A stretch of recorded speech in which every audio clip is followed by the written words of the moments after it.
But I know I'm considering, you know, oh, I'm just going to take a laxative, you know, and then I'll be all better. It's just, you know, something over the counter type of thing that they may take. Could you differentiate between an actual laxative and also your services then? Yeah, sure. Okay. A laxative can be created like a toxin in the body. And so then the body notices that toxin and it says, I have to purge. And so it loosens things. It can loosen just a little bit of the recent fecal matter that's in there, but it causes, there are little circular muscles in the colon, and then there's longitudinal muscles. Okay. And when you take a laxative that's more of a toxin, it causes the longitudinal muscles to purge, which causes that bigger cramping to send things out. Okay. The problem with the laxative can be, if you're using that type, is that it starts using that longitudinal muscle more, and then the little muscles get out of tone. Okay. And so then that's when people get addicted to these laxatives. When we're doing the colonic, when we fill the colon with water, we're actually expanding that colon with the water, which helps loosen up the stuff that's stuck in the crevices, and that expansion causes the colon to contract. Okay. And so when it contracts, that pushes things out. So we can retone the colon using colon hydrotherapy, because it's like taking your colon to the gym, which is an interesting concept, because we're actually exercising that colon and getting it stronger. So your colon is actually better off and healthier after a colon. You can't colon hydrotherapy. You can't be addicted to colon hydrotherapy because it actually strengthens the colon. Yeah. It's like water aerobics for your colon. Okay. And with the laxatives, you know, they're stimulants or they're irritants, and the colon hydrotherapy is just a lot gentler and a lot more natural, and the body's going to recoup and strengthen. And what people don't realize is that the colon is a muscle.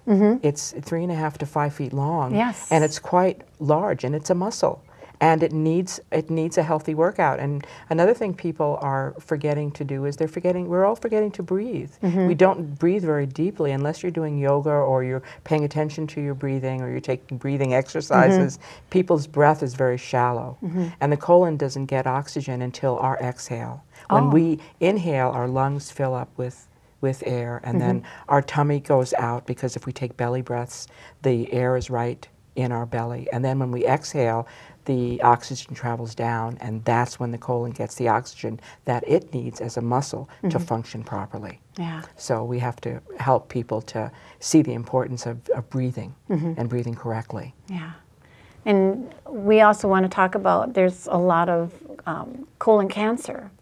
And even since the colon is so long, they actually have been able to, you know, cut part of the colon. But this would be so beneficial for them to do this prior to, you know, getting to that point, and to exercise the colon, because we don't know how to exercise the colon, you know, just by what you said, you know. This is great insight to actually be able to breathe and to also help our colon help itself in the muscle of it extracting down. Walking. I mean, walking is a really important exercise, and I think a lot of people say, well, I go to the gym and I walk on the treadmill. It's really not the same. I'm not saying that we shouldn't go to the gym and we should walk on treadmills. That's really good, but it's really important to connect with the earth, to connect with the sky, to connect with the air, to walk and take in, to use more of our senses, and a whole body experience. Body, mind, spirit, once again. Yes. It's all included. Yeah. And so a lot of people don't walk much and don't walk outdoors. Yeah. And the colon needs that impact, and your whole body needs that impact. Yeah. And at the point when people end up with colon cancer, it's really a contraindication to do colon hydrotherapy, because they are fearful that we would move the cancer around. So we want to get in there before they reach that point. And each part of the colon does a different job.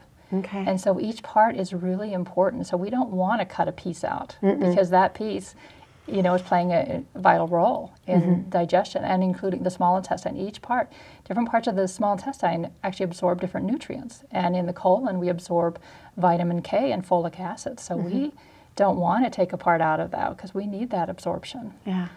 Yeah, and so doing that and keeping it healthy, that is vital in, the prevention of a lot of these diseases. And I love this. That's what Knowledge for Wellness is all about, to educate the viewers on a little bit more prevention on some issues. So now we're talking, of course, about the colon, and a lot of people think, oh, it's very natural. My mother, only went to the bathroom once every 3 days, So that, to me, in my definition, would be constipation. So could you define for my viewers, the definition of constipation? Basically, if you're not moving your bowels on a regular basis, and sometimes. So could you define regular basis? After each meal. Okay, each meal. After each meal, really. I mean, at least, at the very least, once a day. At the very least. And most people don't do that. So, and if your stool comes out really hard and impacted, then it's that's another indication that that's a form of constipation as well. If you're moving your bowels once or twice a day, but they're hard and you're uncomfortable releasing them, then that needs to change for the benefit of your health and your colon's health as well. So we briefly talked about the indications, being foggy-headed and all the upset stomach and bloatiness. Now, do you also get doctor referrals for them to come to your clinic? Yes, we do. Okay. And it's mainly for the same things that we just talked about. People will get X-rays, or they'll show that their colon is just really blocked up. Okay. And so doctors will say, that this is a possibility. And we're getting more doctors that are becoming aware of this. Okay. As a possibility. So that's really reassuring, because a lot of people think, oh, it's, the acid reflux, or, just what they diagnose themselves at. But to actually think that it could be their colon is amazing in itself, because we don't know to do this prior to until we hear about a colonoscopy, and to go through that procedure, and that's almost after the fact. And we do, the colonoscopy prep. Colon hydrotherapy is a great way to prep for colonoscopies. Okay. We can actually do a number of colon hydrotherapy sessions the night before and the morning of. And that has shown, we have studies that have shown that preps the colon better than a lot of the other preps that are out there. And we do have, there's a doctor in Pennsylvania that uses it pretty regularly. So we have more doctors coming on board, understanding how effective colon hydrotherapy, and then you don't have the reactions to some of the products that need to be taken, and you don't have the the disruption in sleep and so forth from taking some of these products and having to go to the bathroom a lot. Yes. Yeah. So it's another wonderful option for people before colonoscopies. Oh, okay, good to know. Yeah. In the colon hydrotherapy, now, does that also take care of the bacteria that could be in the colon as well, prior to what we're going for the colonoscopy? Yes, we have bacteria, and bacteria in our colon is actually very necessary. We have helpful bacteria and bacteria that's not so helpful. And the colon hydrotherapy does cleanse a lot of the bacteria, good and bad, so-called, out of the colon. And the healthy bacteria is very easy to be replenished by just taking probiotics. We usually recommend taking it for 3 weeks. Getting a probiotic and taking it for 3 weeks to recolonize the colon. The digestive tract has 2 to 3 pounds of bacteria along the digestive tract. And people don't realize that we have this helper in there. But sometimes it's an enemy, because it depends on how much good and how much bad. We want a little bit of bad, but we mainly want good bacteria, because a good bacteria is our first line of defense. It'll actually stop things from absorbing into our bodies. And so it's such a wonderful thing to make sure we have. And we can't overdose on probiotics. Probiotics, those good bacteria really like a clean environment. And so they do a great job keeping things clean. And so that's when we wash out the colon, we want to make sure that people, after a session, we'll give them something to replace the electrolytes and then the probiotics. Okay, that sounds great. So we offer both those to our clients after each session. Oh, okay. To make sure that they have an understanding, as we're giving it to them, that it's important for them to take it on their own when they're at home as well. Okay. And to repopulate that colon and make sure that their minerals and their electrolytes are always up. And that's why people, drink sports drinks when they're working out, is because the minerals are one of the first things to leave the body through the sweat and so forth, and they have to replenish those minerals in order to have the the strength to continue on in their fitness program, or if they're athletes or whatever. So Yeah. And magnesium is a real important mineral for the colon. A lot of people who suffer from constipation or colon issues actually are depleted in magnesium, and just taking some magnesium can really benefit them. Yeah. and magnesium also helps to flush the colon. Ah. So that's Yep. where that milk of magnesia, that's why people take that, you know? Yes. It's magnesium. So it's really interesting that some of the things that we're deficient in, when added to the body, help the body to heal itself. Yes. And really that's what it's all about. The more we understand, you know, and have knowledge about the digestive tract, the more we can understand how we can just adjust some little things Yes. and really make it work so much better. And to do it naturally too. That would be really great. So let's say I've come in and I've gone through this procedure with you. Is there a set amount of time that I come in, you know, twice a year, or what is it? Is there a guideline at all on how many times I may need the actual hydrotherapy?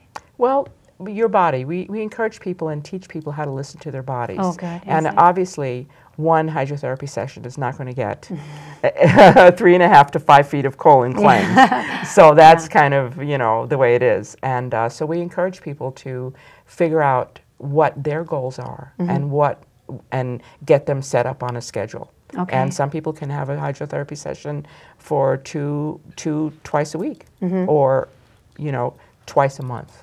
And it depends on the person. But a series is definitely recommended. Okay. And We like to have people actually do a back-to-back session. Okay. You do one day and then come in the next day, because the soaking we did the first day has loosened things up. And so when we piggyback off the last one, the second one is much more effective. And so we like people to do 2 in 1 week and then follow it with 2 the next week back to back. Okay. Great. if they're able to, Yep. yeah. Sure. Well, I think a lot of people would be just a relief to know that their health would get better by, you know, this procedure in itself. And it just sounds very painless and very comforting to be with you to do this. It's, No?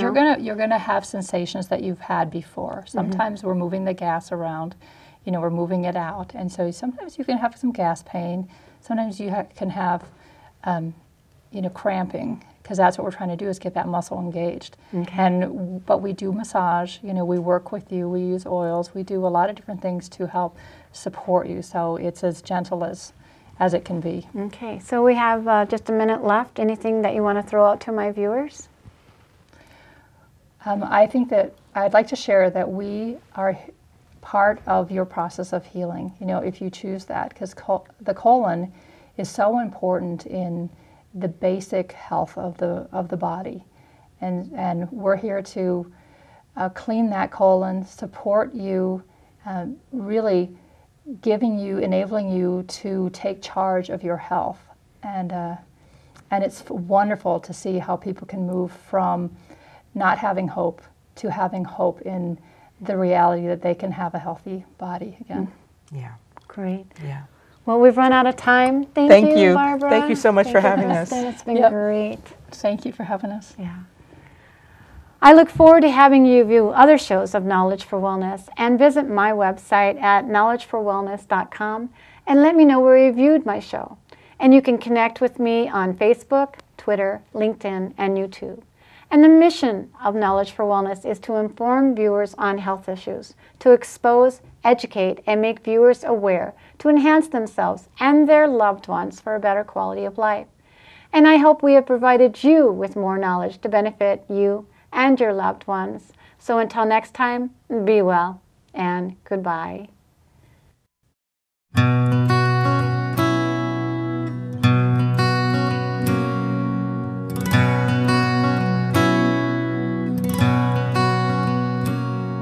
Over time you've healed so much in me, and I am living proof that although my darkest hour had come, your light could still shine through. And at times it's just enough to cast the shadow on the wall. Though I am grateful